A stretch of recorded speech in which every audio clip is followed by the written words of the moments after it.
jirtan hordoftoota kee raadiyoo Orootiif bakka jirtanitti nageenya Oromummaa kan koosin haa ga'u. Egaa obboleeyyan kan akkuma yaadatan muummichi ministeera Abiy Ahmed erga dhabame bultiiwwan hedduu lakkoofsee jira. Dhabamuu isaa san irratti yaada namoonni Facebook irra kennan akkasuma YouTube irra miidiyaa adda addaa irratti kennan argitanii jirtu jedhee yaada. Namoonni kunniin Abiy Ahmed dhahamee jira. Namoonni kun immoo COVID-19 qabameetiin biyya Itaaliyaa yookaan biyya Ambaasitti baqatee achitti wal dhaanamaa jira. Yaanni jedhu wal faalleessaa jira. Egaa amma sa'aatii kanaatitti muummichi ministeera Abiy Ahmed gabbaa'eetti waa tokko dubbachuu dhabuu isaatiin yaaddoon ummata isa deeggaranii fi ummata isa deeggarin keessattuu ummata Oromoo akka yaaddessaa jiru hubataa jira. Garuu immoo muummichi ministeera Abiy Ahmed yaaddoo akka hin qabne fi akkasumas ajjeefamuu mala wanti jedhamu haasamaa jira. Garuu wanti dhugoomsuu barbaannu ammatti jechuudha.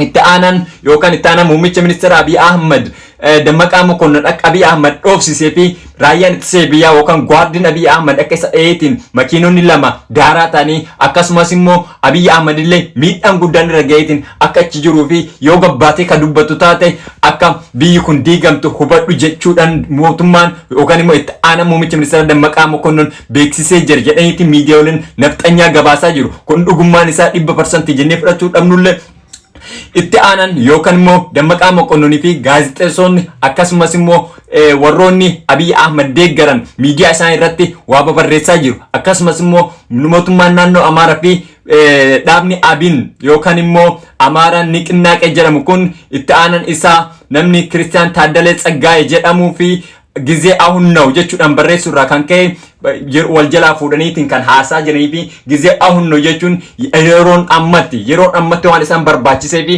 maal gochuu akka barbaadan ani beeku.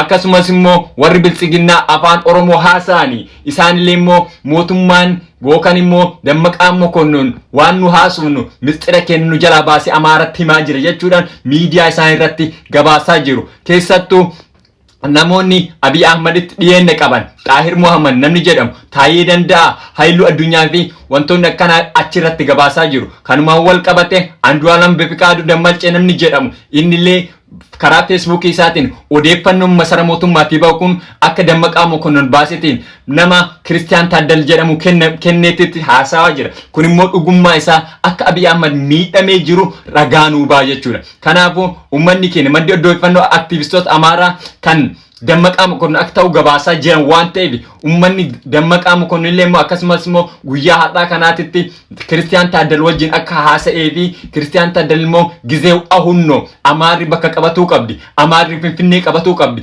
Amaarri Adaamaa qabatuu qabdi, Amaarri guutuu Oromiyaa qabatuu qabdi kan jedhurraa ጊዜ አሁን ነው yeroon ammatti jedhan haasaa yookaan immoo revolutionii jammaranii jiru. Amaaraa Bihnaawii Niqinnaaqeen yookaan Abin dhaaba faallaa abaa'oo ta'ee fi uummata Oromoodha salphina uwwisuu kan barbaadu ta'uu ni beektu. Egaa obboleeyyan koo kanumarraa kan ka'e Taayyee Danda'a yaani fi shanee waltaateetiin Abiy masgoo jechuu kan turte amma immoo gara Abin jijjiirameera jedheetiin karaa Facebook isaatti irratti akka barreesse argitanii jirtu. Taayyee Danda'a yeroo kanatti yeroo namni walii galuu qabutti barreeffama shanee jedhu yeroo hunda of keessatti hammateetiin uummata Oromootu fannaa irraa kan ka'e fi akkasumas akka nyaatamaa jiran akka nyaatamuu hedan immoo of dhabuu isaatiin waan barreeffama akkasii barreessuu isaa arginee jira. Egaa hordoftoota koo warroonni na jaallattan YouTube kan koo subscribe godha akkasumas immoo like share gochuudhaan odeeffannoo haqaa argadhaa jechuu barbaada. Galatooma isin jaalladha naaf jiraadha.